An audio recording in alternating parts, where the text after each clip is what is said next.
اور اسی کے ساتھ ساتھ قربانی کے معاملے میں کچھ غلط رواج جو ہمارے معاشرے میں پیدا ہو گئے ہیں وہ یہ کہ آدمی پر قربانی واجب ہوتی ہے، لیکن ماحول ایسا بنا ہوا ہے کہ آدمی بجائے اپنی طرف سے قربانی کرنے کے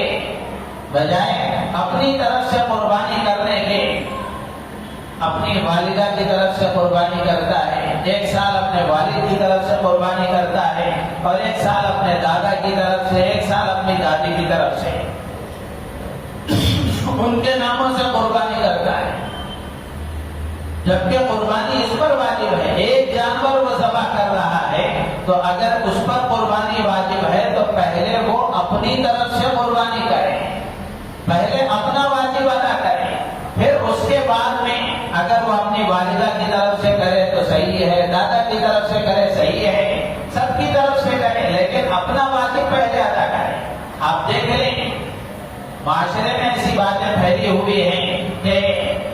آپ نے قربانی کی تو ہاں میں نے قربانی کی، کس کے نام سے کیا؟ میں نے یہ سال اپنی امی کے نام سے کیا، یہ سال اپنے والد کے نام سے کیا، جبکہ قربانی ان پر واجب ہے، والدہ پر واجب نہیں ہے، والد پر واجب نہیں ہے۔ اپنے پر قربانی واجب ہوتے ہوئے اپنی طرف سے قربانی نہ کر کے دوسروں کے نام سے قربانی کرانا، ظاہر سی بات ہے کہ اپنا جو واجب ہے وہ تو اپنے ذمہ باقی رہا، اور قربانی واجب ہوتے ہوئے صاحب استطاعت آدمی اگر قربانی نہ کرے تو اللہ کے نبی نے کتنی سخت وعید بیان فرمائی ہے،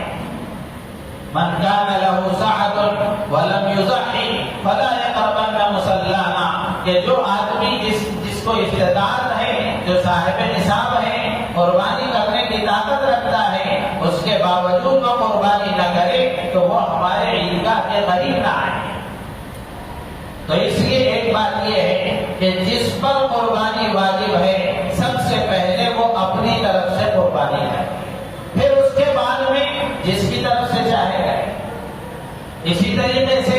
آدمی اس پر قربانی واجب ہے، وہ اپنی طرف سے قربانی نہیں کرتا، بلکہ وہ یہ کہتا ہے کہ میں حضور کے نام سے قربانی کروں گا، ہر سال حضور کے نام سے قربانی۔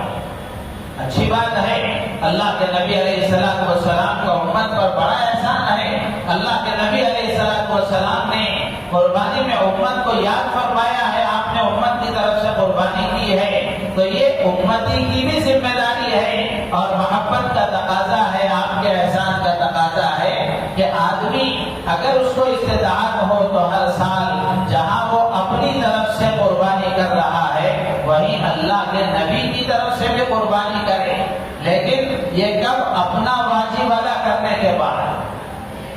اپنا واجب ادا کرنے کے بعد، کہ آدمی پہلے اپنا واجب ادا کرے، اپنی طرف سے قربانی کرے، پھر اس کے بعد اللہ کے نبی کے نام سے قربانی کرے، صحابہ کے نام سے قربانی کرے، تابعین اور اولیاء کے نام سے قربانی کرے، اور اپنے مرحومین کے نام سے قربانی کرے۔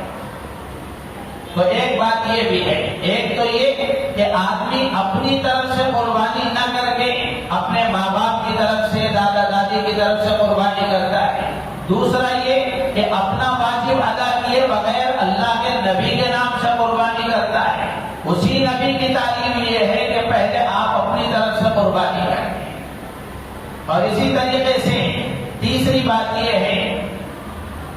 کہ آدمی جس پر قربانی واجب ہے، گھر میں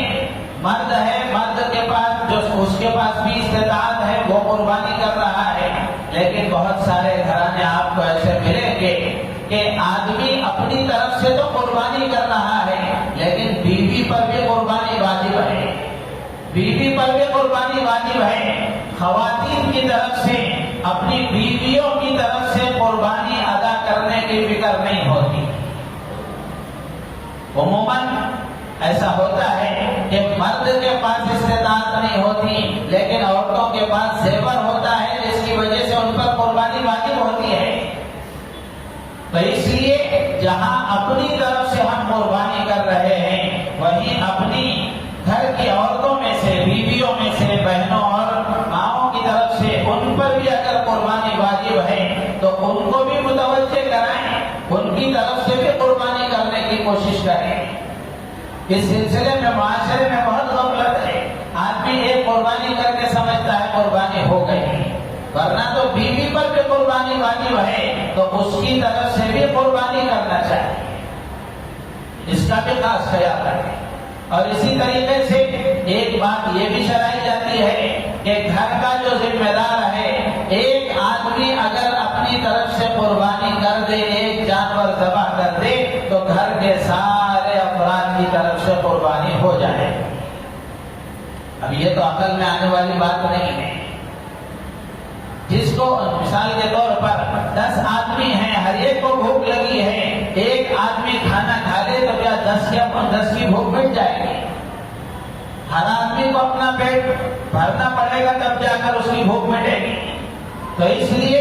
یہ بات صحیح نہیں ہے کہ گھر کا سربراہ اور گھر کا بڑا آدمی، ایک آدمی اگر قربانی کر دے گا تو سب کی طرف سے قربانی ادا ہو جائے گی. ایسے نہیں ہے.